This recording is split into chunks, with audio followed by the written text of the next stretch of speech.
and actually this is the first time I'm seeing that little growth point.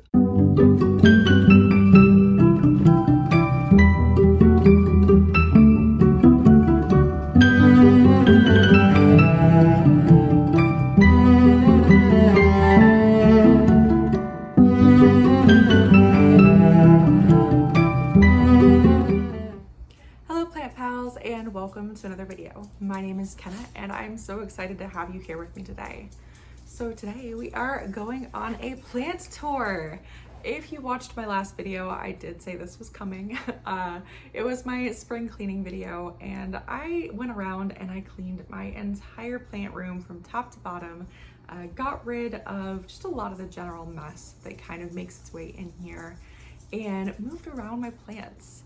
If you guys are anything like me, if you do not move your plants around on a regular basis, you kind of get bored and stop seeing the beauty in some of your plants. And that is definitely the case for me. If I do not move my plants around a lot, I just kind of get used to them.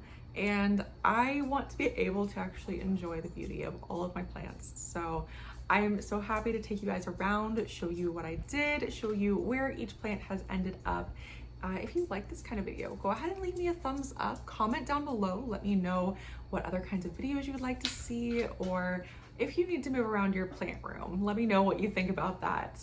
And I do post new videos weekly. If you'd like, go ahead and hit that subscribe button. I would love to see you guys around here more. But without further ado, let's get into the video.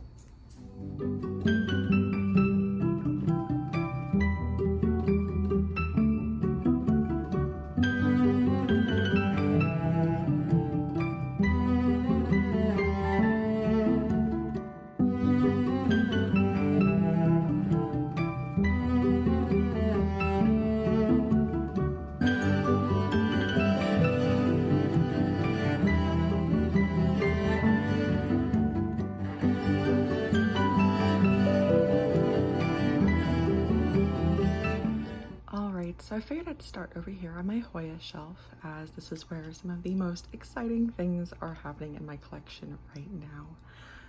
So a lot of these Hoyas that I have are grown from cuttings that were very generously gifted to me, and some of them are still, over here rooting and actually needed to be potted up, and some of them I've already been able to pot up. But starting over here, we have this cutie.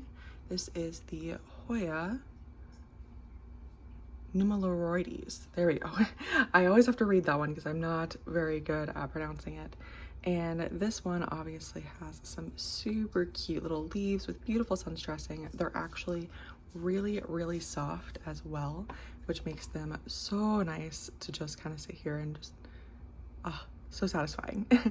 There's a lot of roots that have actually grown in here.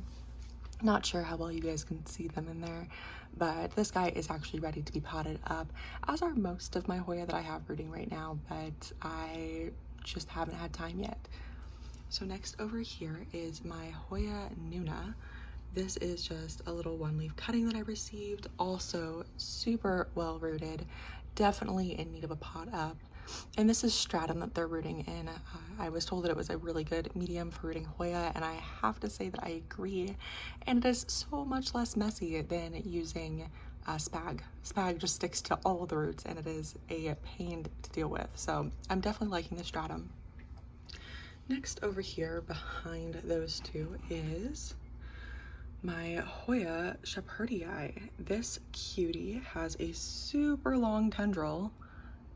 So it actually really needs to be potted up. I just haven't gotten around to it yet.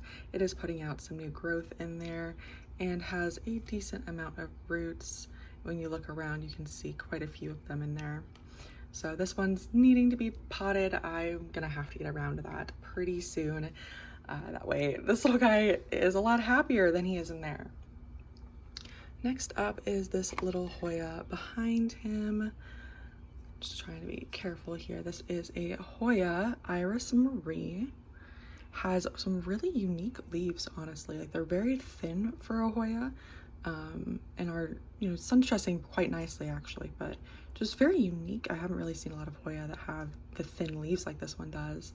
And it is obviously putting out some new growth as well. So I'm very excited about that. and is very well rooted in here. Also, like I said, definitely in need of a pot up. You can't see as many on the other sides, but this side for sure you can see them coming out. So it's ready, it's time. I just need to get some motivation to do some potting here.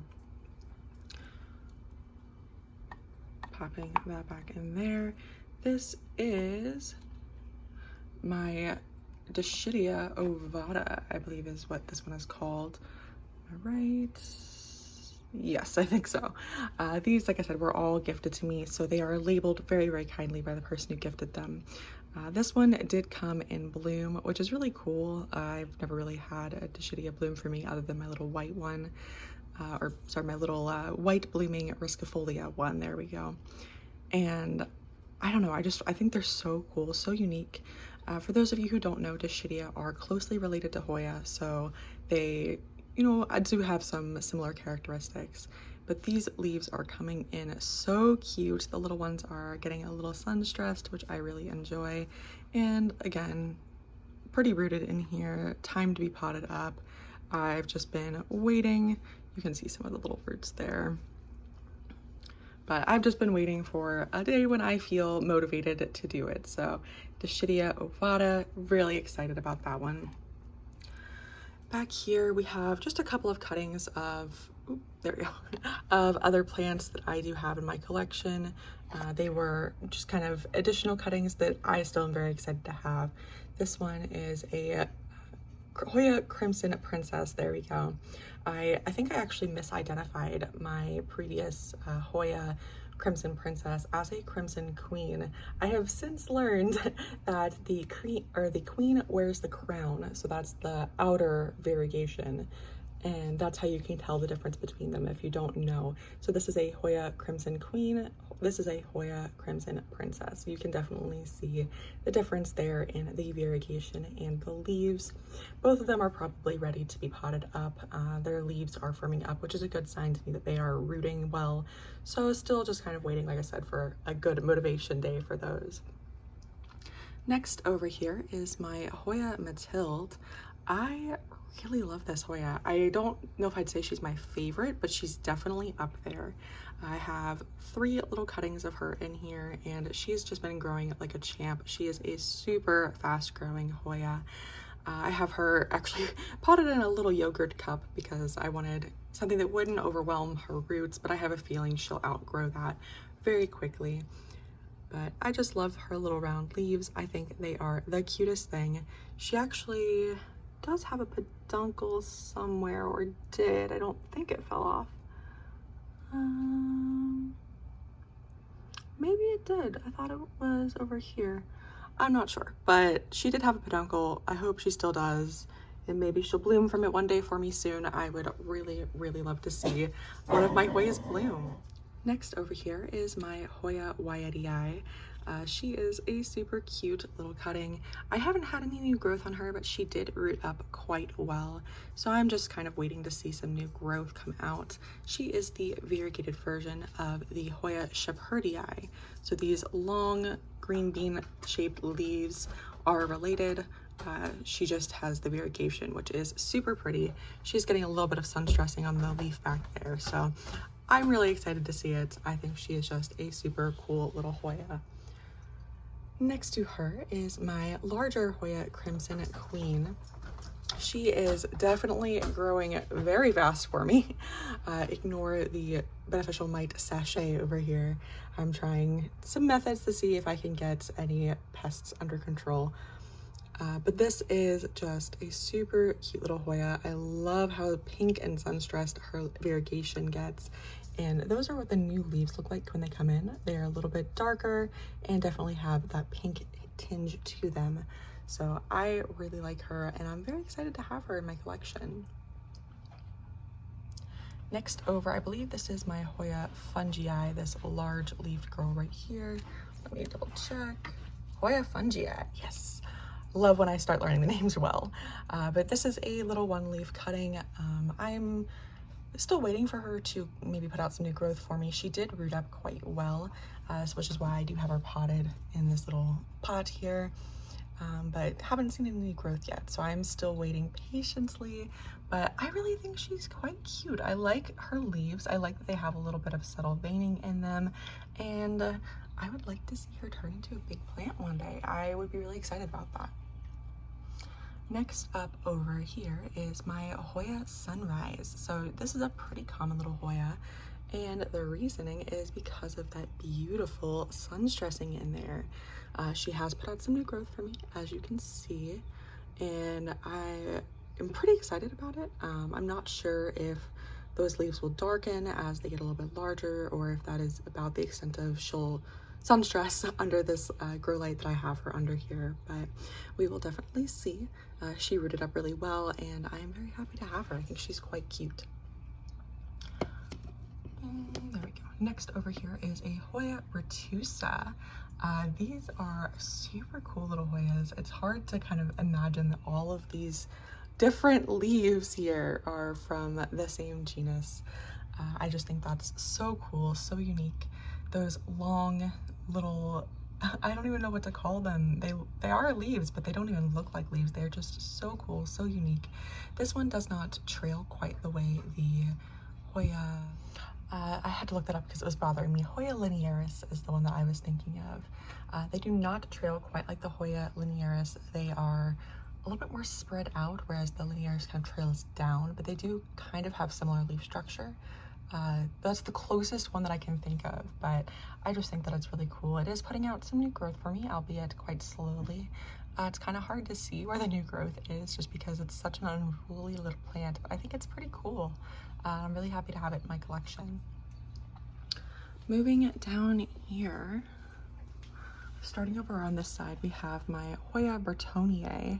This is such a cute little plant. It hasn't given me any new growth yet, which I am actually quite disappointed by because its leaves are just so soft and velvety. It's so unique. And I really love this little plant. I'm really hoping that I can get a big bushy plant out of it, honestly, because it is just so adorable. And I really, really like it. I really like the way that it looks. I think it's quite cute. Next over here is my Hoya pubicalyx.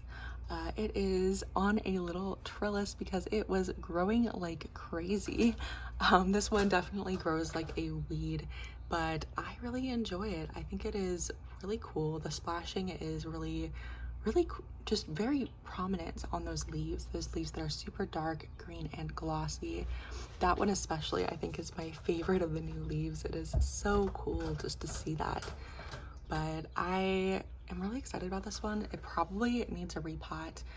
As you can see, I actually potted in a cutting that's not quite the same dark glossy green, but I was told that it is also a pubicalyx.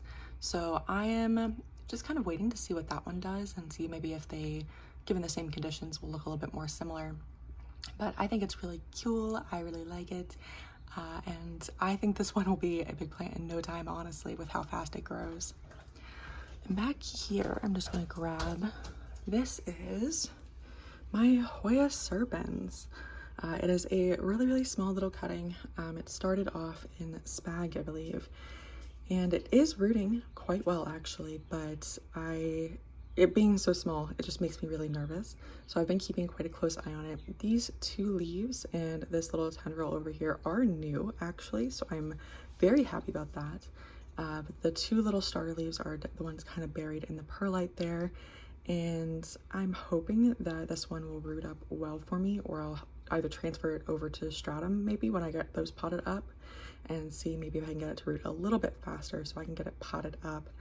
These I've heard are super fast growers and turn into ginormous vines, so I'm really excited about that, and I hope that I can get a really big plant of this, even though I'm starting from such a small little cutting. This is my Hoya polynera. It came to me, I want to say, in really not the best shape. The leaves were quite soft and floppy, which is really not what you want from Hoyas. You want their leaves to be quite stiff, quite turgid, in order to kind of determine the health of the plant. If they are soft and floppy, there's usually something going on either with the roots or you're watering. But this one has firmed up a little bit. As you can see, it's still quite thin. This leaf is a little bit thicker, so I think that might have just been maybe adverse growing conditions. I'm not quite sure, but it is putting out new growth for me now, that little tiny leaf right there, which I am really excited to see. I wasn't really worried about this one. I got it from the same place as I got my Hoya calistophylla and my Hoya macrophylla, neither of which I think you'll be seeing today. I'm just doing my plant room, but I think that'll be okay. I think that'll grow all right, and as it's putting out new growth, that pretty much reaffirms that suspicion, but I was a little worried. I really like this plant, actually. I love the veining. I love the way that it looks like fish tails or mermaid tails to me. This is kind of my trial for like a Hoya Polyneura Brogée, which is, I believe, the splash variety of this plant, which I really just fell in love with. I forget whose video I saw it in, but I just, ooh, that plant is breathtaking. So we'll see if I can make this one happy. I might be venturing out to the Brogée this year. We'll have to see what happens. I'm gonna pop her back down here. Next up, this is a Hoya Chelsea. She is super cute. I really actually quite like the leaves. I think her leaf shape is very kind of unique. Usually with Hoya, you see a little bit more elongated leaves. Hers are quite round, I think, for, you know, the type of Hoya she is. She has really cute veining, and I really enjoy that. She had not put any growth out for me, and actually, this is the first time I'm seeing that little growth point. Oh my goodness. That is so exciting. I've been waiting, honestly, for months. She is one of the first Hoya cuttings I actually received. So I've been waiting for months and months for her to start putting out some growth for me. And she is. Look at that little growth point. I hope you guys can see it. It is so cute. Oh my goodness. Yay. Okay, I'll stop worrying about this one so much now, because I was getting a little concerned. I thought maybe I had potted her up too soon, but nope, apparently she is quite happy. So I will have a few more leaves on her quite soon, and I will keep you guys updated on that for sure.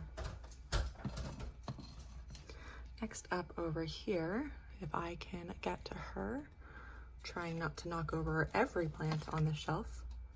This is my Hoya Obovata Splash. She has the most gorgeous leaves.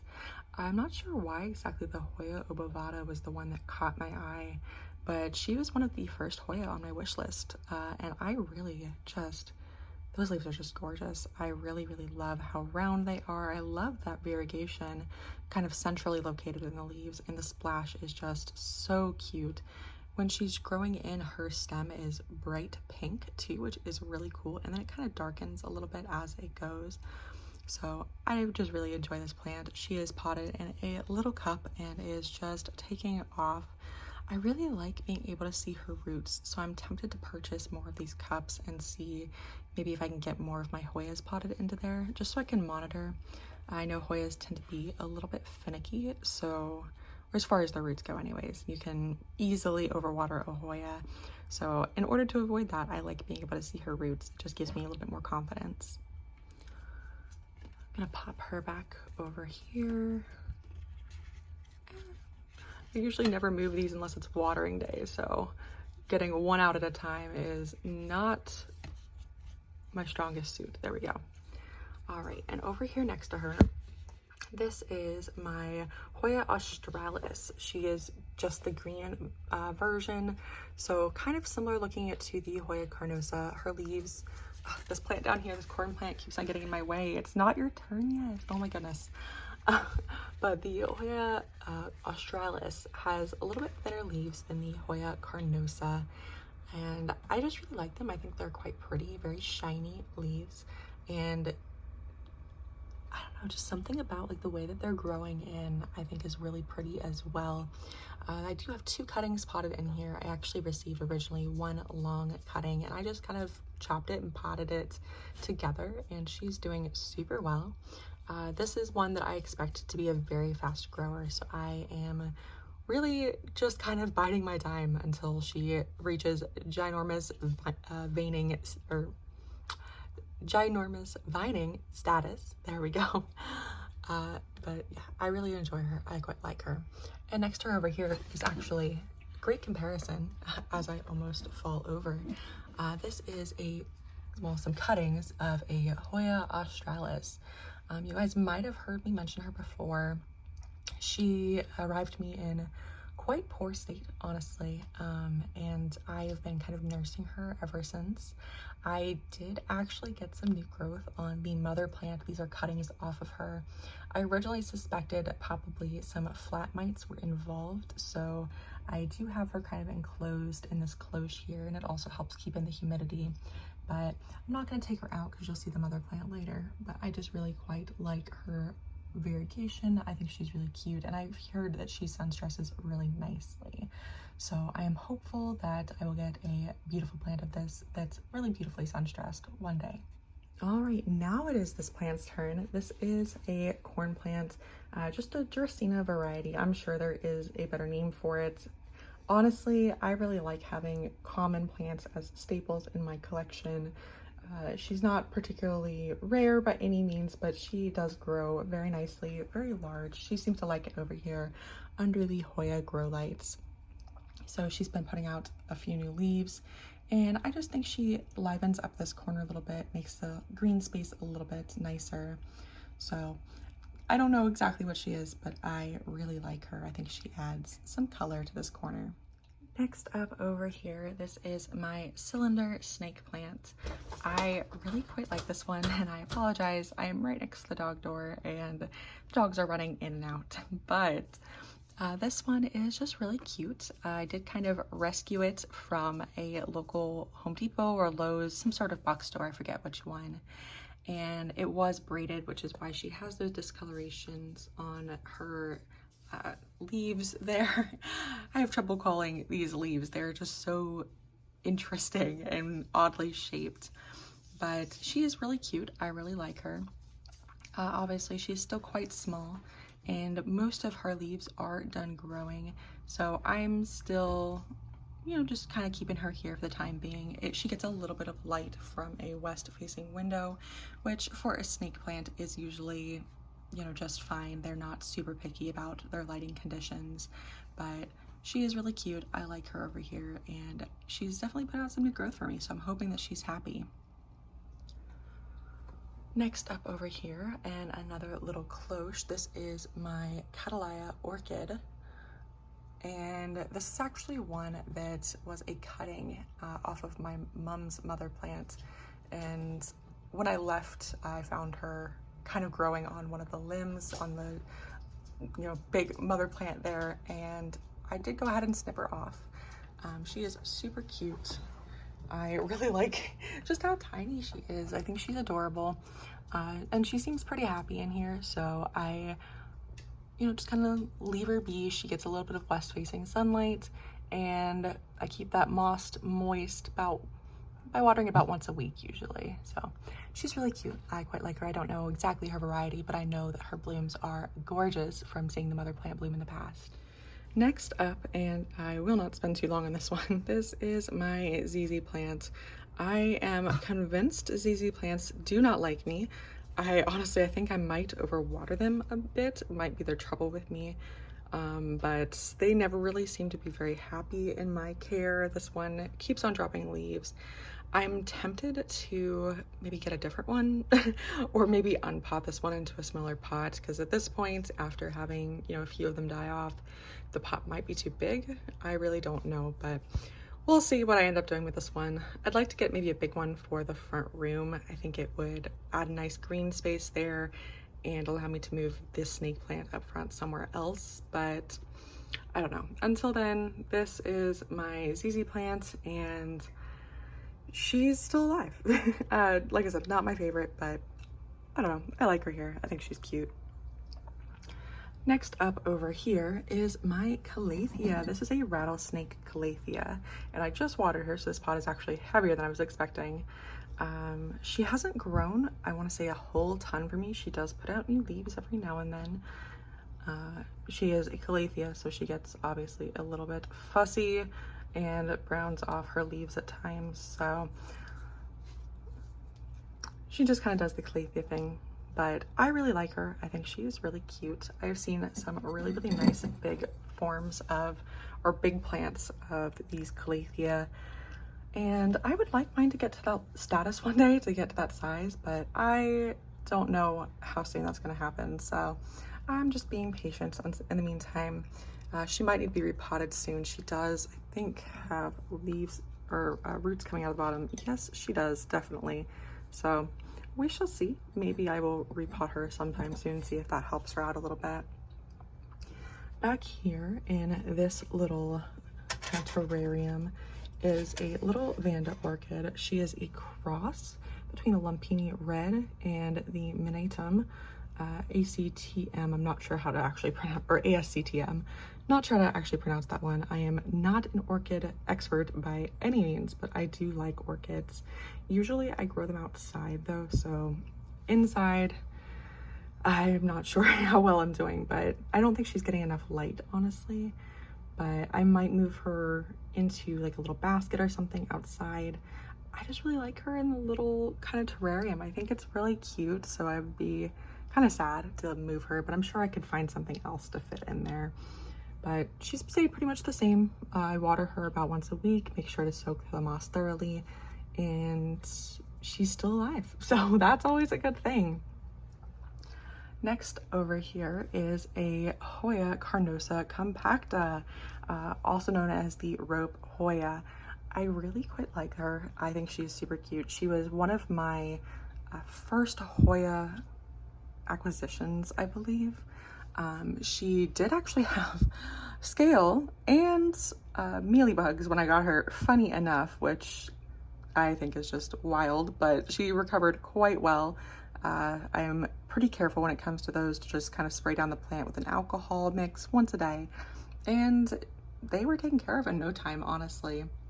She's put out some new growth for me, and actually is putting out a couple of new leaves right now, so she seems to be quite happy. Her new growth is in better shape than her old growth. As you can see, there's some kind of browning on those leaves. Not sure what was going on there, but her new growth doesn't have it, so maybe it was a nutritional deficiency or something that the nursery was kind of keeping her in. But I like her. I think she's really cute. I've seen some really big, beautiful plants, and that is kind of my goal with her one day, is just to have a really big, beautiful trailing Hoya rope. Next over here is my philodendron jungle boogie. I really, really like this plant. I really like the shape of the leaves, kind of the sawtooth edges. I think it's very unique. Anyways, the dog started barking, but I just think that she's really unique. I love how large her leaves are getting for me. This is, I believe, her newest leaf. And then obviously she's putting out another new leaf right there. I really like her. She grows quite fast. She's very resilient and doesn't complain much, honestly.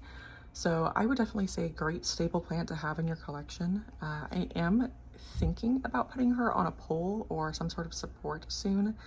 I know they don't necessarily need it, but they can actually grow up a pole. So I am quite tempted to see what she would do and see maybe if that makes her even happier and willing to put out even larger leaves for me, which I would be very happy about for sure. So this is my, I almost called her a Hoya, my philodendron jungle boogie, and I really like her. If you guys don't have one, definitely recommend getting one. Back over here is another little orchid. This is a Tolumnia leopard orchid. Again, hasn't really done much. She does have a lot of dead roots on top. They got dehydrated. However, her roots that are actually in the substrate are in much better shape. So I am not really all that worried about her. I just, same thing, same deal as my other orchid over there. Think that maybe she's not getting quite enough light, but she is quite cute. I really like her in this little container. And I think if I want her to grow, I'm probably gonna have to move her out. So that's kind of a shame, but I still quite like her. I think she's very cute. So this is my little Tolumnia leopard, and she would have some beautiful blooms if I can get her bloom one day. So we'll see. Next over here, and I am not gonna spend too much time on it. This is my Rhaphidophora decursiva. You guys probably have seen this plant previously, and I put her out in the greenhouse, and I think she got sunburned. And then I don't know what happened. Her substrate, I don't think was draining properly due to the pot that she was in. She was in a decorative pot with drainage, but I think the drainage might have been a little slow. So her roots actually rotted out, which a little disappointing, but I'm not all that fussed about. I was getting kind of fed up with this plant, if I'm being honest. She was putting out runner after runner after runner and not growing me any leaves. And as she finally started putting out a leaf, of course, all of this happened. So the new leaf right here is sunburned, but whatever. I mean, if she roots up, I'm sure I can put her back in the greenhouse, maybe get her acclimated to those temperatures and conditions so that she will keep giving me leaves. From what I've heard of these plants, they do like greenhouse conditions far better than interior conditions and are quite picky about being indoors. I've heard that they will not put out leaves for a lot of people when they are indoors, but grow ginormous in a greenhouse. So my thought process is root her up, put her in the greenhouse, see what she does, and hopefully she will put out some leaves and not be quite so frustrating a little plant. Yeah, Hoya decursiva, or Hoya, I'm calling everything a Hoya now. Rhaphidophora decursiva. Next up is my Syngonium white butterfly. This is the only Syngonium really left in my collection. I had two previously, so it's not like I had a whole ton, but the other just never really seemed to grow well for me. I don't know if that was due to my watering or the light. I tried moving it around, so I don't know what was going on there. I do have a piece left, and if it ends up rooting for me, I would be very happy, but at this point, I'm okay with just having this Syngonium. I think she's really pretty. I like the variation in her leaves. I think that they look really, really cool. Honestly, the veining is really cool and pretty, and the ones that are a little bit all lighter are also very nice. This one seems to be pretty happy here, other than, some of the crisping of the older leaves, which I'm not really all that fussed about. But I haven't moved her because she does seem really happy, so I just leave her alone. I water her as needed, and yeah, she's just a plant in my collection. Not my favorite, not my least favorite, but I do, still enjoy her. Next over here, this is my Philodendron micans. This is such a really cool plant. It is obviously, very heart-shaped leaves, but they have a really beautiful coppery sheen and kind of almost maroon type of baxils, which I find really pretty. It does grow like an absolute weed, honestly. I have it trailing up over this power cord, just because I was kind of running out of room for her, honestly. She came to me quite a bit shorter than she was, or is now, and in a few months has put out so many leaves, and her vines have gotten so much larger all the way down here. So I really like her. I think she's really cool, and I definitely recommend her as a staple in anyone's collection because she is really pretty. She just has some really unique looking leaves, velvetiness on her leaves. Even though the shape, is just that heart leaf, I still find her really unique and really pretty. So definitely recommend having one. One of my favorite trailing plants, I think, in my collection. Next up is my Monstera deliciosa. You guys, I think, saw me move her in my last video. She was not always in this room even, but definitely not in this spot. This is a south-facing window over here, so she gets quite a lot of light, and she really seems to like it. I kind of wish I had held off on moving her until after those leaves had hardened off, because they are doing the Monstera thing where they turn their faces directly towards the light and press against the window, but it's still fine. I really enjoy her. I think she's really pretty. She hasn't put out any double fenestrated leaves for me, which is why I did move her, because I was hoping that maybe a little bit more light would convince her to put out some larger, more mature leaves. I really like her. I think she's a great staple plant. I have her up on this wooden trellis that you can kind of see back there. I got it from, I believe, Home Depot, and she really seems to like the support. So I would say if you have one, do try to give it a little bit of support, see what they do. You don't necessarily have to go for a trellis. I think even like a stake or something would be just fine. I, you know, with her thick leaves, didn't want to give her anything to root into, or her thick, her thick roots, her aerial roots, as you can see down here, are just ginormous. So I didn't give her anything to root into because I think that would just be, other than extremely heavy, take up a lot of room. So I was all right with just this kind of trellising option, and she seems to enjoy it. So as long as she's not complaining, I am not either. Next, over here, you caught a lot of glimpses of her because she's kind of blocking my view of Monstera with her beautiful big leaves. This is my Philodendron mexicanum. She also is doing the thing where she's pressing her leaves up against the window, but this is her newest leaf. Oop, try not to break anything. This is her newest leaf, and I am in love. Oh my goodness, I just love the shape of her leaves. She's so pretty. And I really love how beautiful her backs of her leaves are. These are, the abaxials are just this deep maroon. There's something about a deep red back to leaves that just gets me every time. She's been a really fast grower for me, quite honestly, so I'm not sure why she's not a more popular houseplant. I think she's super underrated. If you don't have a Mexicanum, I mean, they're not terribly expensive and they grow really fast. So I really love her. Definitely recommend getting one if you don't have one. The seller that I got mine from, I would not really recommend. It was an Etsy seller, so I'm not really gonna link anything for you guys, but I would say if you don't have one of these beautiful leaves in your collection, definitely pick up a Mexicanum. I really love them. And next to her over here, this is my Ficus triangularis variegata. She is really cute. I really love this plant actually, and I wish she was a faster grower. She is such a painfully slow grower, and in typical ficus fashion, she is also extremely sensitive to environmental changes.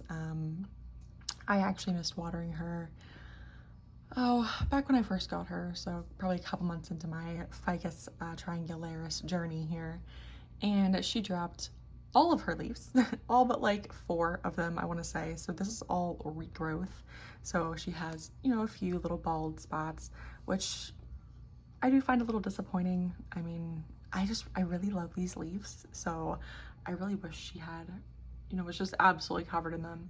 She has been fruiting for me though lately, which I think is really cool. To me, that again is an indicator that, you know, she's pretty happy where she is. So I really like that she is fruiting, that she is, you know, happy enough to throw me some fruits. They are not edible, in case anyone was wondering. I would not recommend trying them. They are a species of fig, so they're not even going to be pollinated or, I guess pollinated is the correct word. Figs take a specific type of wasp actually to pollinate them. And obviously being indoors, we do not have that. So she doesn't bloom, she fruits, and then they pollinate the fruit, I believe, to create the actual like big fruit. It's a little confusing, honestly, when you kind of look at it, but I really like them. I think they're really cute. And this one in particular, I just really love the leaves. Like I said, I wish she was a faster grower. I feel like she hasn't really grown any for me since I got her, other than pushing out, you know, more leaves to replace the ones that I let drop by not watering her. So I'm just waiting. I would like to see her turn into a larger bush slash tree someday soon, but here we are. So this is my Ficus triangularis variegata. Next over here, and I'm trying to do this sitting down, that way I don't get short of breath. This is my Anthurium crystallinum. There we go. My Anthurium crystallinum. She is just a normal crystallinum, not a cross or anything like that. Her leaves do come out quite red though, but I think she is super pretty. I love her leaves. They are a lot thicker, I think, than they really look, and they just have a really nice texture. They're super pretty. I love that silvery kind of look to them. She was one of the ones that was originally hit with thrips. I think she was kind of one of the culprits, honestly. However, like I said, have my beneficial bugs that I'm kind of working into my collection, as well as a few systemics. If you haven't seen it, definitely go watch my thrips video. I'll try to link it up there if I can. But I, have been trying all the tricks in the book, and I think it's working pretty well. I haven't seen any thrips. Cross my fingers on that. Knocking on wood. Haven't seen. Well, that was a mistake. I know, Bubs. I know. I knocked and it made you so scary. You had to go bark and let everybody know that there was somebody possibly at the door, but it wasn't. It was just me. I tricked you. Haha. Anyways, the dogs are really trying to delay me from getting through my crystallinum here. But she is just a beautiful girl. Her leaves come in, the emerging leaves are quite dark, maroonish, almost red kind of in color. But they do harden off to that green. But I really love her. She is so pretty. This is her newest leaf. It is not hardened off yet. Not even close, actually, I don't think, as she's still kind of that reddish color. So I am waiting to see what she does. She seems to be quite happy. I did give her a little bit more light. I didn't know how she would feel about it. So far, she seems to be okay. But if she throws a fit, I will move her back to where she was before. But I was hoping that I would have her near some of the beneficial mites sachets just to prevent any further issues with those thrips. So this is my crystallinum. I really quite like her. She is so pretty. And she's my first anthurium. I do actually have another now. She's out in my greenhouse, or I should say he, it's my VTI. And I'm thinking about doing a greenhouse tour for you guys soon. So if you guys are interested in seeing that, go ahead and leave me a comment below. I would actually love to hear what you guys would like to see in some videos. Yes, my anthurium crystallinum. Next over here, next to my beautiful crystallinum, is my variegated burl marks. So this variegated philodendron burl marks came to me as 2 very large cuttings. I did go ahead and further cut down those cuttings into 4. So I had 4 cuttings of this total. And I gotta say, these are the weirdest mutant plants I think I've ever seen. Look at all of these growth points. This is part of the reason that I did cut it back, is because of all of the growth points.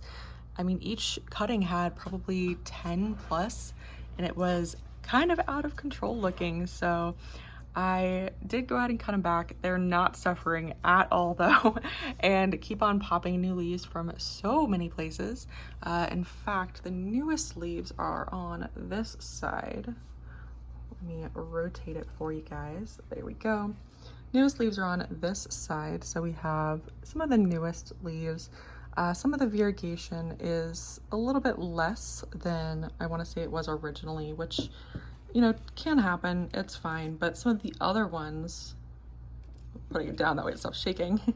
Some of the other ones, like this one, are super variegated, which I'm very happy about because I love some variegation. If you guys didn't know that about me, I think we all do though. All of us plant people are guilty of loving a variegated leaf.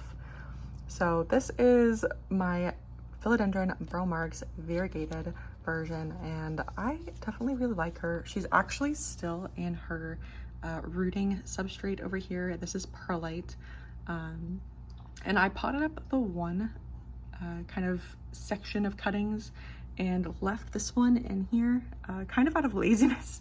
I just haven't gotten around to it yet, and she's definitely not suffering, so it's now turned into an experiment of sorts for me. I have purchased some pon, and I am interested in getting some plants growing in pon. So I've been kind of just letting her go off in the perlite to see what happens. And I'm thinking about transferring her over to pon to see maybe if she can be my first pon subject.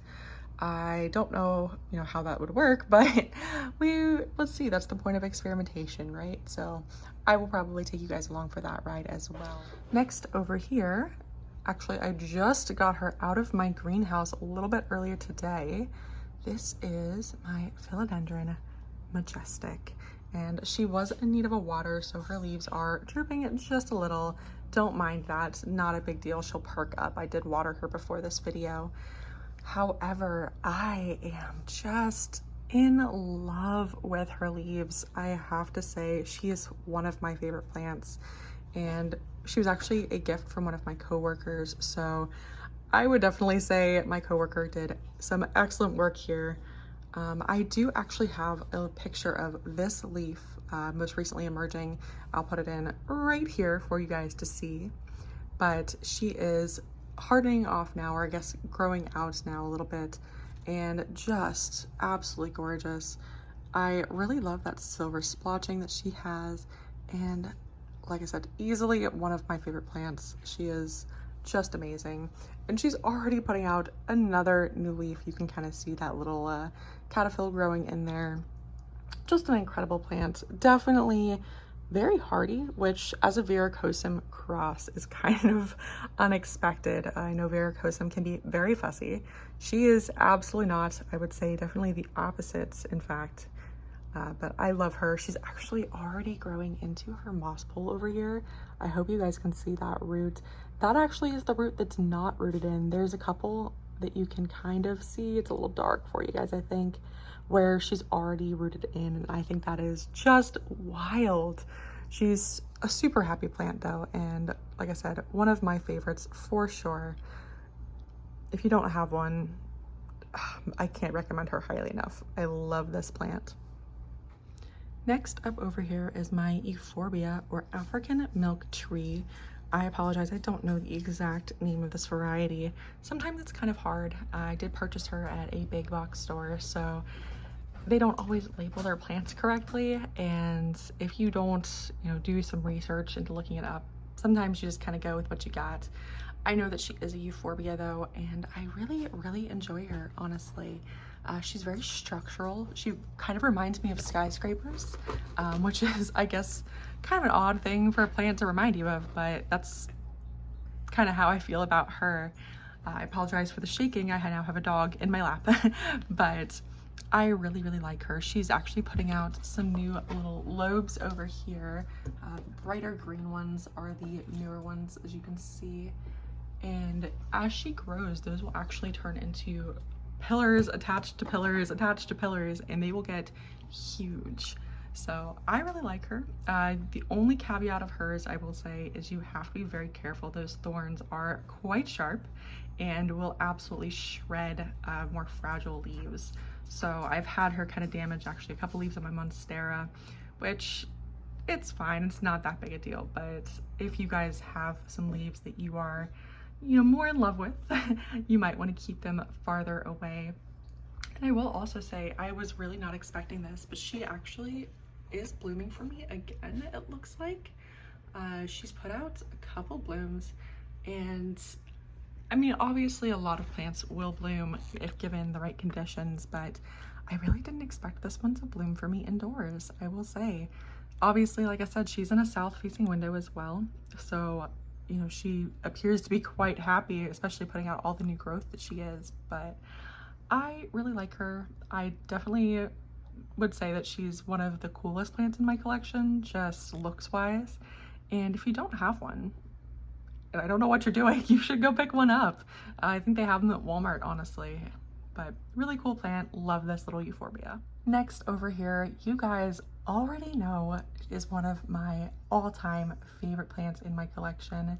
This is my Philodendron Florida Beauty, and I am just obsessed. I think she might be my number one. I think she might be, and that's hard to choose because it's like picking between your kids, but she's just so pretty. She's actually still also in the vessel that I was rooting her in. Maybe I will put her in pond. I don't know. I'm feeling more of a soil substrate for her. You guys know, if you've had houseplants for a while, you get kind of a sense for plants as they're growing in your care. And I kind of feel like she's a soil gal. I've seen people grow them in pond, but I don't know if I want to risk her. She's just so pretty. This is her newest leaf over here. It has not hardened off yet. She still has Those little juvenile leaves. She was a top cut, but I believe she was also previously cut. So her leaves are a little smaller than obviously the first leaf over here, but just so pretty. She has more of that lime color to her leaves until she gets a little bit older and it turns more into a darker green. And to my understanding, this variegation pattern is also quite typical of this plant in a juvenile form. So as they get older, they're more likely to put out solid cream areas versus kind of the splotchy cream that the younger leaves have. But I really enjoy this plant, one of my favorites, and I really want to get her potted up soon, actually on a pole, actually in a pot. That way she can grow upright for me.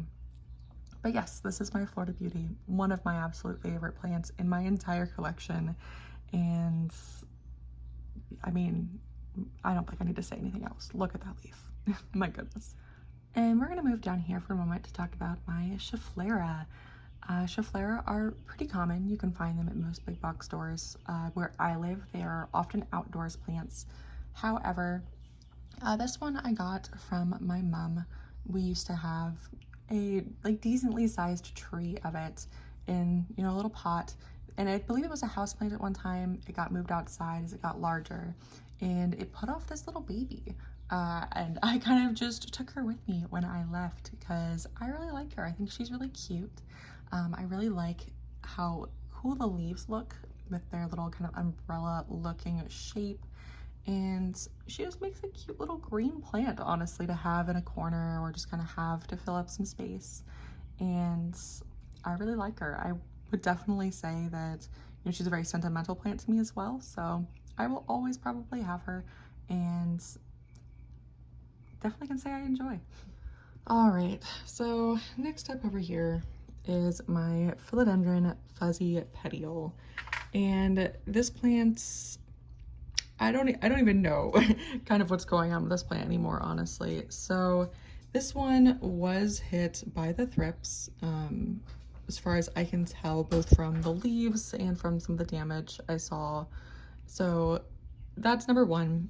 And then number two, I mean, I have decent humidity in this room, but its leaves have not been unfurling. And then this is its most recent of the larger leaves that it has. It did this. It was stuck in the cataphil for a little while, so I finally unstuck it. And I was spraying it every day with some water to try to help lubricate it, and it just didn't want to come out. The cataphils on this one seem to be pretty tough, so I don't know if it's a humidity issue. I'm really tempted to move it closer to the humidifier. I also really kind of want to unpot it and put it on an actual moss pole. These are like the cocoa coir poles. They're great for support, not so much for rooting into for the plants. So I don't know. I'm not a really big fan of them. They're fine for like smaller plants, but this plant I think might need a little bit more. And I'm hoping that the humidity would also be increased possibly by having the moss pole. So we'll see. I might do like a plant CPR type situation with this one to see if I can get her happy once again. But yes, this is my Philodendron Fuzzy Petiole. Hopefully she'll be happy again soon because she is not happy with me right now. And next over here, this is my Philodendron Silver Sword. So definitely a really, really cool plant. And as I turn her, you'll see why. She has the most unique silvery color to her foliage. And her leaves are just a really cool shape. They get really long and just absolutely beautiful. And she's also a really quick grower, I will say. This one I've had, well, actually there's two plants in here. One I have had for probably about 8 months. The other one maybe about, I don't know, 5 months.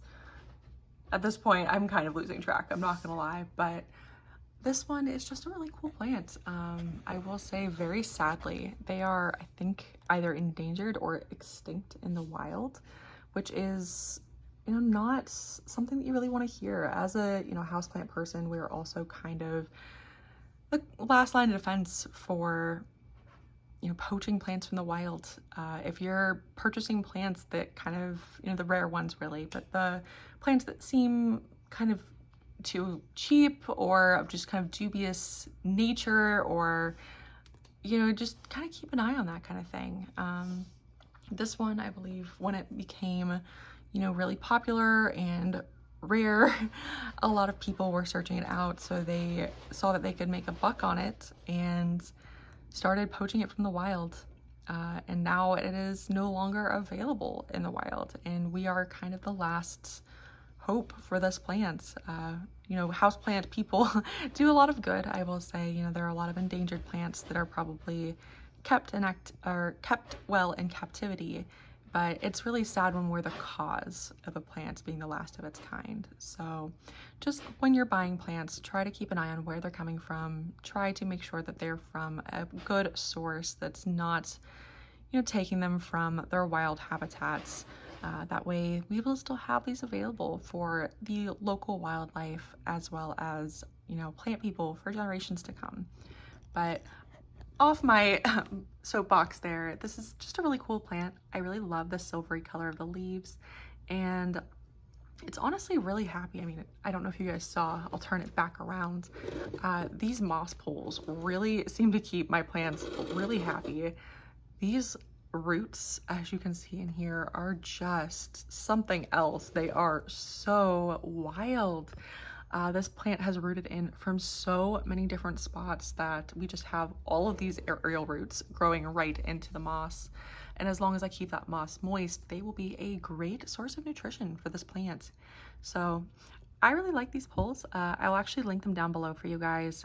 You've seen me probably use them in a couple videos now, but they're just, you know, these clear backs, and they have that grid kind of on the front, as you can see over there, and they keep humidity in really well, and my plants really seem to like them. So if you don't have, you know, moss poles that you're happy with right now, I would say look into this style and just see kind of what's out there, because this one is really nice. My plant obviously really loves it, and I'm hoping that it'll help the leaves size up, because they get some really uniquely shaped leaves when they get larger.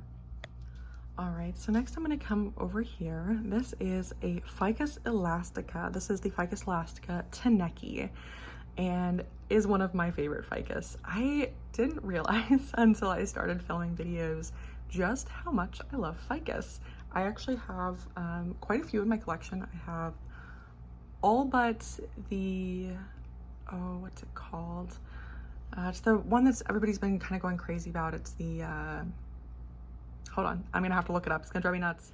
There we go. Okay, so I have all but the Ficus shiveriana. I have the Taneki, I have a burgundy over there, and then I have a ruby and an Audrey in my greenhouse. So I really love the leaves. I am really motivated, I will say, as a plant parent, by the leaves on my plants. I love the variegation on these leaves. I think that they look like they've been watercolor painted, which is just gorgeous.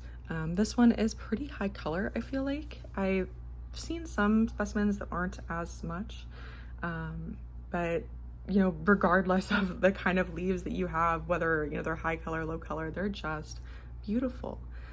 And honestly, my ficus are super fast growers for me. I've heard a lot of people say that theirs grow really, really slowly. And you know, they put them outside in the summer. I don't know if it's just another advantage of living in Florida. I will say there are not a whole lot of those, so if it is, I will take it. But I really love this one. I just really think it's one of my favorite of my ficus, and I really put it here that way y'all could see it more often, because this is my filming chair right here. It's where I sit when I film, so I wanted her in the background of my videos. That way I could actually show off her beautiful growth. So this is my Ficus elastica Taneki, and like I said, one of my favorites. They're pretty common too, so you can find them in like box stores and stuff like that. I would recommend picking one up if you find them. And let me know, guys, down below if I'm crazy or if they really are fast growers, or if it's just mine. Maybe mine's just really happy, which if it is, I won't complain. But is yours a fast grower? Does yours grow really nicely for you? I'd love to know. So next up on my list is another of my favorites, and I know I should stop saying that, but I just can't. I can't pick a favorite. I have so many. I really love this plant. The first place I saw it was on Becca De La Plants, or I think it's just De La Plants here on YouTube. On her channel, she had one that was gifted to her by a friend. And the second I saw it, I knew I wanted this plant. So I started off with a little cutting over here, this longer vine, and it has put out a lot of growth for me. It is definitely sizing up, it's maturing. Even though the leaves aren't getting too much bigger, the forms of them are getting more mature. The smaller the leaf, the less kind of distinct the note or the lobes. As you can see over here, has more short rounded lobes, and then this one gets a little bit longer. So this is the newest leaf on the smaller vine, and I just really enjoy it. I did have, sorry about that guys, I did have a smaller cutting as well that had larger leaves. They were a little bit damaged, but no big deal.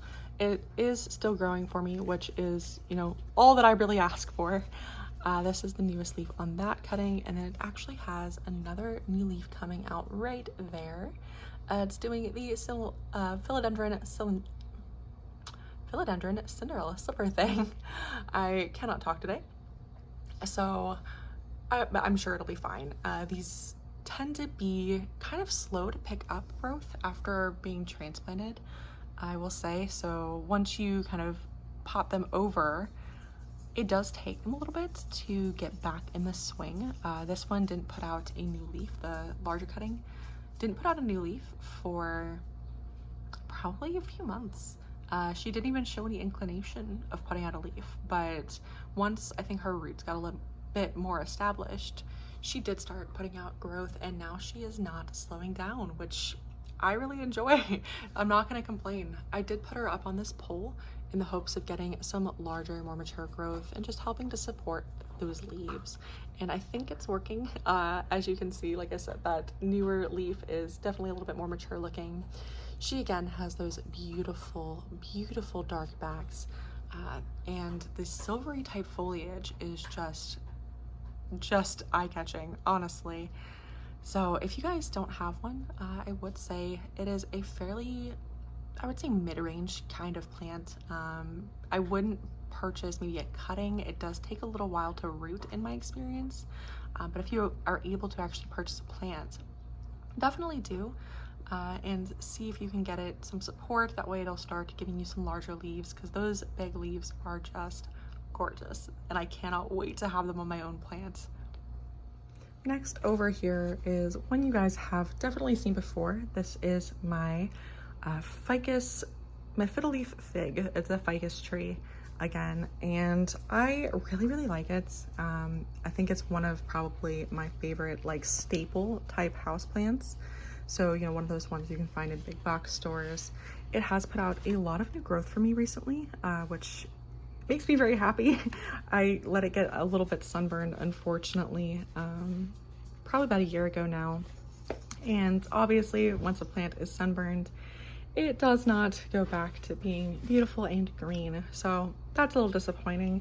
But the new growth that's coming in is really enjoying the south-facing window and is putting out some larger, beautiful leaves for me again, which makes me so happy. So I really love this one. It's a great kind of large structural tree if you're looking for one of those to add to your collection, or you're looking for something to fill a very bright corner. A lot of people purchase these with the intent of sticking them in a dark corner somewhere, and while they are beautiful there, they do not last very long. So I would say definitely, if you have a bright spot in your home that you're looking to fill up with a lovely large plant, a fiddle leaf fig is a good choice. Definitely one I can recommend. And over here, you guys probably were seeing this vine out of the corner of the angle here. This is a Cissus discolor, and this plant has given me a little bit of trouble, just a wee smidge. She has a little bit crispiness on her leaves. She really likes to be watered when she wants to be watered, and if she's not, she starts crisping off her leaves almost immediately and starts dropping leaves. So it's taken me a little bit to kind of hone in on what she wants, but she's also a really, really fast grower once you start figuring her out. So I think like all of this is probably within the last week. And she just keeps going. So I put her over here to kind of take advantage of some of the sun from this window, as well as just the height that she's able to hang from, to give her just kind of a nice spot to grow in. Also, it's another spot that's behind my filming setup, so you guys would be able to see her when she's getting really big and beautiful, and you'll be able to kind of see her beautiful leaves in the background. So that was kind of my goal. Again, just really pretty leaves with beautiful kind of reddish maroon abaxials. We're gonna take a quick little detour over here. This shelf I'm probably not gonna get too much into just because it's kind of the abandoned shelf that I don't know what to do with. I'm still kind of waiting on a plan to form in my head, but this is just a little heartleaf philodendron.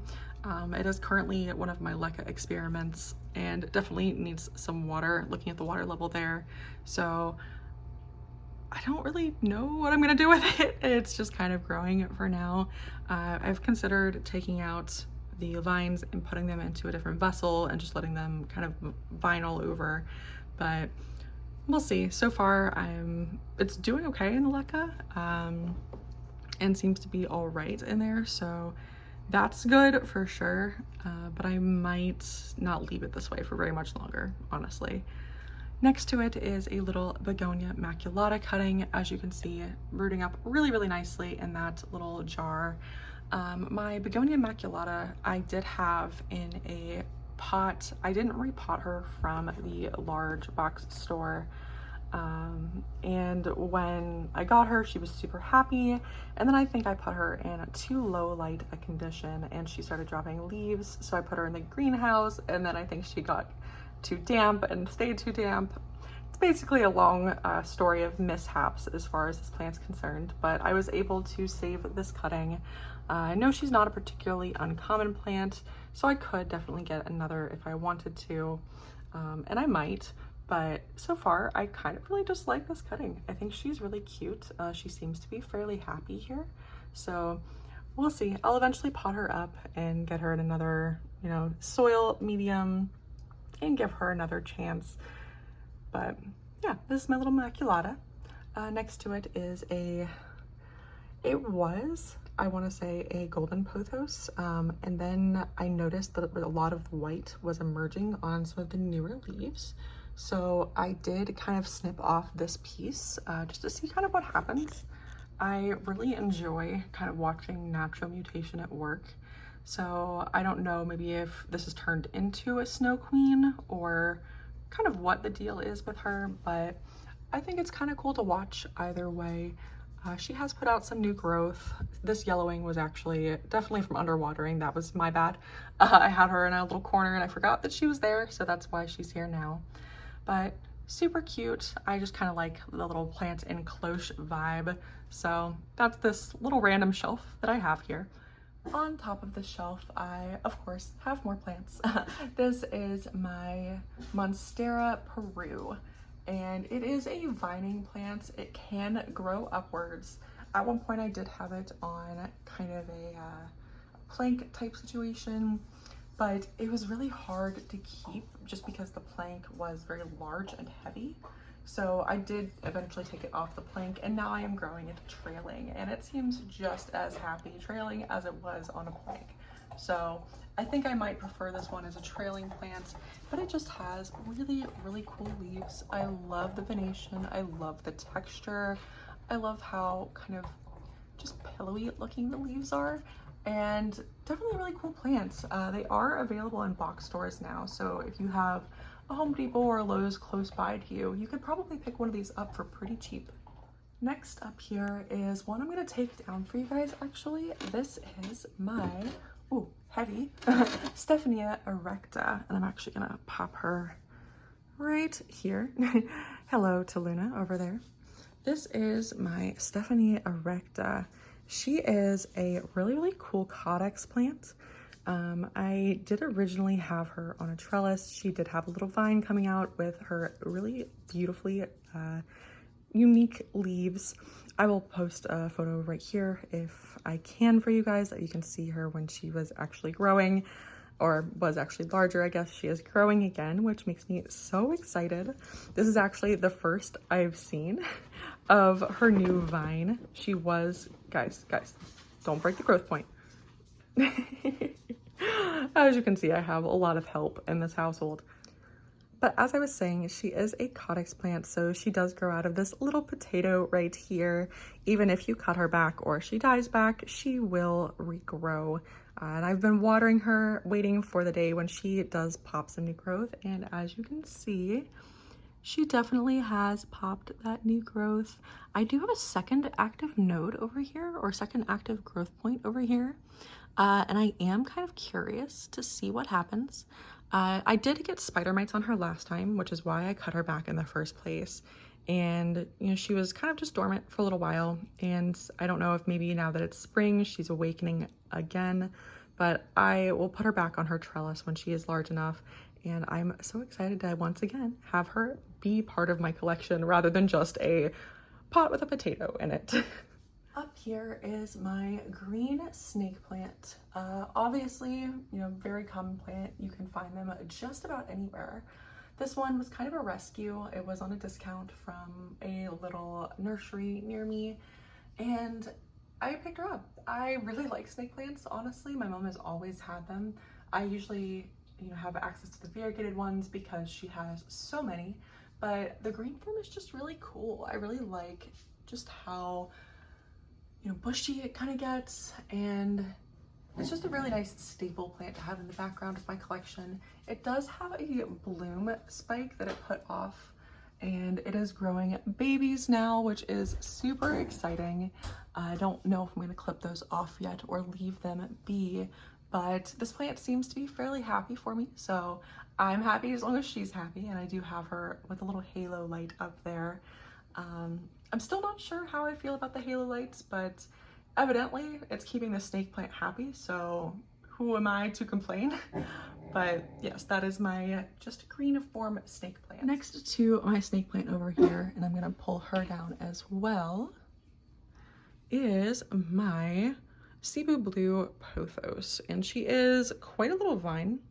She has quite a little vine on her now. And I did try to wrap her around the pot to see perhaps if I could get her to root in, maybe put out some different growth or some new growth. I haven't seen that happen yet. I might honestly just take cuttings of her now that she is getting a little bit longer and see if I can get a fuller pot. I have been thinking about adding her into my pothos wall in the bedroom at some point, but in order to do that, I will need a little bit more plants. So I don't know, I'm tempted to just take a cutting and pop it back in there and see what happens sometime soon. Maybe I'll take a nice reel of that for you guys so you can see how I would propagate a pothos, because they are super easy to propagate and I really love this one. Next over here is my red Maranta. For those of you who do not know, a Maranta is related to Calathea, so they, much like Calathea, tend to be a little bit fussy. I have a few leaves on her that are just not the prettiest. They do crisp up, obviously. So from what my understanding is, the reason that they crisp up like that is actually because they do not like the excess salts in the water that they're being watered with, and they actually store the excess salts in the edges of their leaves, and then they crisp because of that. So I'm probably going to keep watering her the same way that I am, if I'm being honest, but it at least is nice to know that it's not all me, though I think sometimes I have underwatered her a smidgen. But she is a fairly happy girl. I really do love how beautiful those leaves are. The red veining on the leaves is just really pretty, and they stand out really nicely. As you can see, she also has a red abaxial, so just kind of, like I said, I think it's becoming my thing, but that's totally fine with me because I love it. I think it's so pretty. And we have made it to the last table, you guys. This is just kind of a little overview of what it looks like. I'm gonna start over here with my philodendron ring of fire. I think this video is probably gonna be about an hour long at this point, but I will try to make this kind of quick. This is a beautiful plant. Like I said, one of my favorites. I think I'm kind of repeating myself at this point with that phrase, but I just love it. It is the variegated form of the jungle boogie. And though I don't have a super highly variegated specimen, when you put it in more light, the variegation does have the potential to increase. And I feel like it has. Like, this is the newest leaf. And I've been waiting, honestly, for months for this plant to put out a new leaf, and it had not in just ages. Like ever since I got it, actually, it was just like a nice fat caterpillar in the middle of the plant, no new leaves. And I've been really sad about it because I wanted to see what would happen with this plant. So it does seem like with a little bit more light, she's getting more variegation in there. And I'm really happy to see it. But this is my philodendron ring of fire. Next to her over here is my philodendron green beauty. This is the non-variegated form of the Florida Beauty. So obviously the leaves look pretty similar. I really like it, honestly. I think I, at this point, love all of my plants. There's only a couple that I really hold a grudge against. But I put this one on a moss pole recently in one of my videos that you guys probably saw. And she seems to be taking to it quite well. The moss pole actually does need to be watered today, so I will get on that a little bit later. She does have a beautiful new leaf coming in for me though, which I am so happy about. This started as like a little 4-leaf cutting and has put out a couple of new leaves for me since then. However, her new leaves are kind of all over the place. So I'm hoping for, you know, a little bit more bushiness, hopefully, with this next leaf. So we will see. I think the internodal spaces are tightening up a bit as well. She definitely seems to enjoy a little bit more light. But this is my philodendron green beauty, and just a really beautiful leaf, really cool plant. So up here, and I'm gonna try to take her down so you guys can get a better look at her. This is my Hoya Australis Lisa. I was telling you guys about her earlier, and there you go. You can see that new growth in there is so nice. That leaf on the far right is the newest growth on her, and she's just so pretty. She's quite similar looking to the Hoya Crimson Princess. There we go. And I think it's pretty hard to tell the difference from my understanding, but I purchased her as an Australis Lisa, so I'm going to continue believing that she's an Australis Lisa until proven otherwise. But honestly, I'm quite proud of this plant, simply because I cut her back like right after getting her, repotted her, and then hadn't seen any growth in ages. And seeing that new growth is just so validating as a plant parent after doing such a drastic change, I think, to a plant. So I really love this little girl. I'm quite happy to have her. And she is sun stressing a little bit. I don't know if you guys can see it. There is a little bit of pink, but she does sun stress quite beautifully from the plants that I've seen. So I'm really happy to have her. I'm gonna probably pop her back up in her window over here, and then we can move on. So next to her, and I probably will not be getting this one down, this is my Hoya Crimson Princess. So this is the larger plant that I have of the cutting that you guys saw earlier. And for comparison, like I said, they are really similar. I don't know how people tell the difference. If you guys actually know, I would love to hear it. What is the difference, or how do you tell the difference between a Hoya Australis Lisa and a Hoya Crimson Princess? I don't understand, but I think both are really pretty. I really like this one as well. She's put out a lot of new growth for me actually recently, and I think she's pretty happy where she is. Definitely just a cute little Hoya to have. She's really pretty common. I've actually seen Lowe's, I think, start carrying these. So if you don't have one, Lowe's definitely might have one in stock. I would go check them out. And they get really beautiful, big, and trailing pretty quickly. So that's my goal with this one, is to see a beautiful trailing plant here just above this table, because I think it'd be quite pretty to have. So this is my twisted lipstick plant. I think I showed you guys her blooms in a previous update video. She was definitely blooming for me, and now she is putting out all sorts of new growth, which makes me so happy. I love it when plants grow for me like that. And her vines are getting actually quite long. Like, they are about forearm length for me, I want to say. It's kind of hard to show you this whole plant actually, just with how long she's getting, but she is so pretty. And I had one, you know, earlier in my life that unfortunately I was not able to keep alive. So this is kind of my redemption plant, but I really love her. And she's actually another one that's related to Hoyas. So if you are a little scared of Hoyas, I think this would be a good starting plant for you. She's very vocal about what she wants, and lets you know when she's thirsty. Her leaves will get all wrinkly, and it's easier to get her to bloom for sure as well. All right, four more plants, guys. This is my Mandula pothos.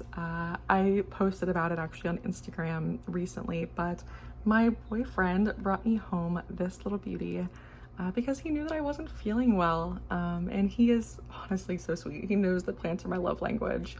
But he had shown me a picture at work previously about a couple days before actually, that had this plant in it. I was like, oh, look at that one, I want that one. And he brought it home for me, and I treasure it just for that, honestly. He, as most partners do, I think, does not understand about my plant obsession, but he is supportive and wonderful, and I am so, so grateful.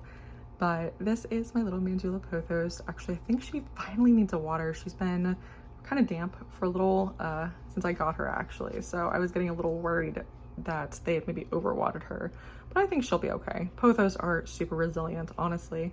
But I really love the leaves. I think the variegation's so pretty. It's really similar looking in some spaces to the Snow Queen pothos, but they have a good deal more white on them.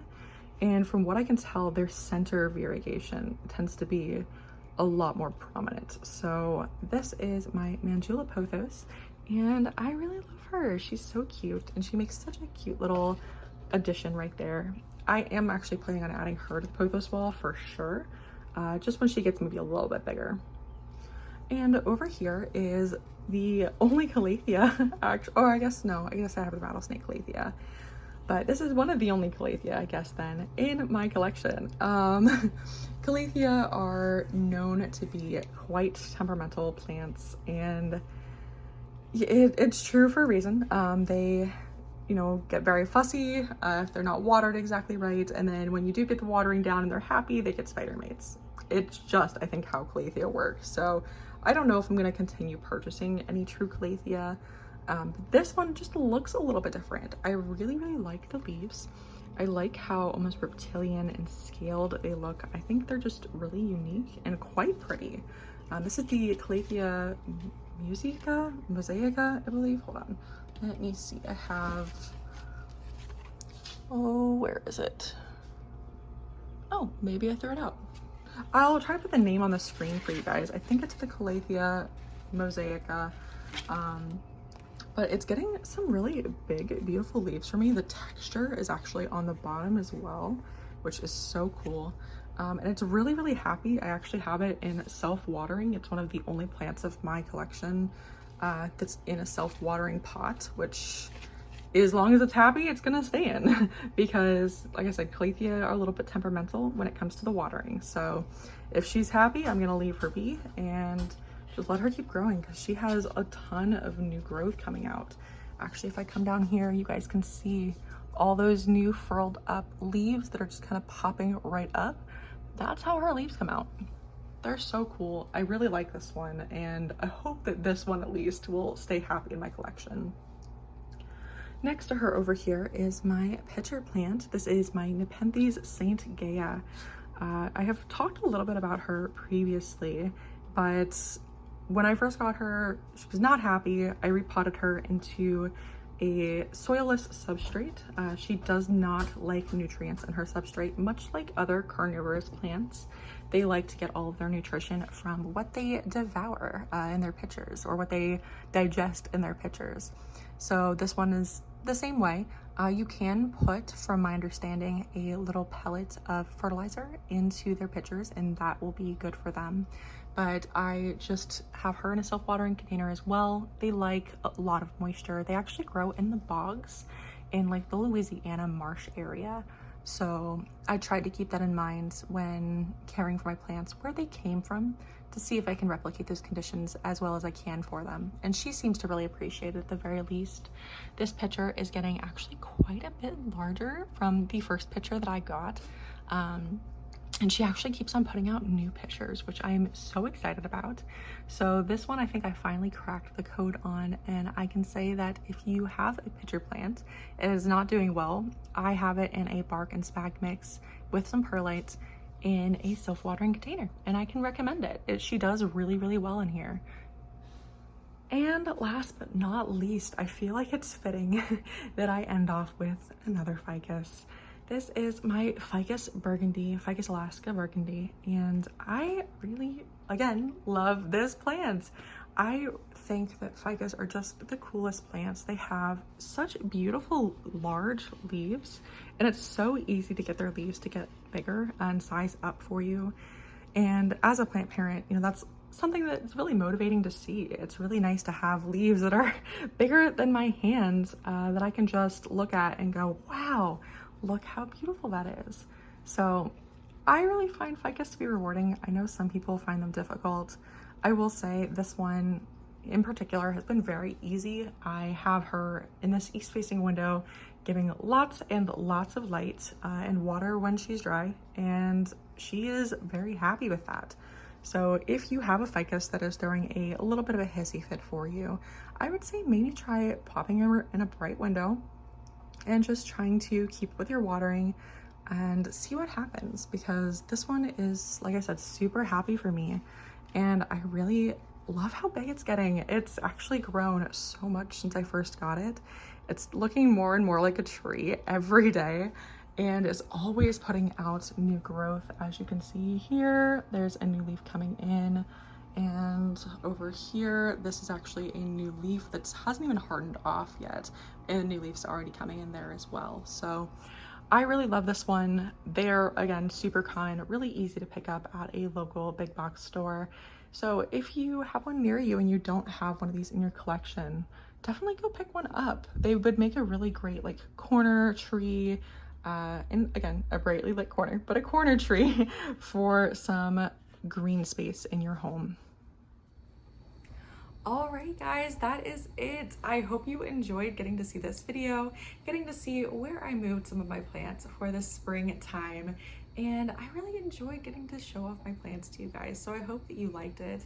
If you liked this video, give me a thumbs up, make sure you hit that subscribe button, and go ahead and leave me a comment if you made it all the way through this video. Comment the word Anthurium. My Anthurium right now is one of my favorites, so not hard to choose that. But I hope to see you guys again soon. Thanks so much. Bye.